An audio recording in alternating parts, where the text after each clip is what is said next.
স্ত্রী কেন ধীরে ধীরে দূরে চলে যায়? ভাই ও বোনেরা, একটা সম্পর্ক হঠাৎ ভাঙে না, হঠাৎ দূরত্ব তৈরি হয় না। ধীরে ধীরে একটু একটু করে দূরত্ব তৈরি হয়। অনেক স্বামী একদিন হঠাৎ বুঝতে পারে স্ত্রী আগের মতো কথা বলে না, আগের মতো হাসে না, আগের মতো কাছে আসে না। তখন সে ভাবে সে কেন এমন হয়ে গেল। কিন্তু সত্য হলো, সে একদিনে বদলায়নি, সে ধীরে ধীরে দূরে চলে গেছে। একজন স্ত্রী তখনই দূরে সরে যায় যখন তার কথা কেউ শোনে না, যখন তার অনুভূতির মূল্য দেওয়া হয় না, যখন সে বারবার কষ্ট পায়। একজন স্ত্রী সবসময় বড় কিছু চায় না, সে শুধু চায় একটু যত্ন, একটু সম্মান, একটু বোঝাপড়া।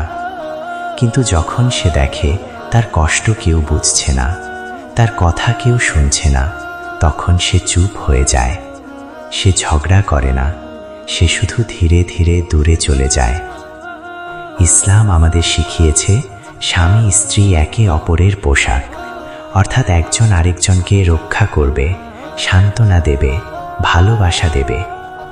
ভাই, স্ত্রী যদি দূরে সরে যায় তাহলে তাকে দোষ দেওয়ার আগে নিজেকে একটু প্রশ্ন করুন, আপনি কি তাকে যথেষ্ট সম্মান দিয়েছেন?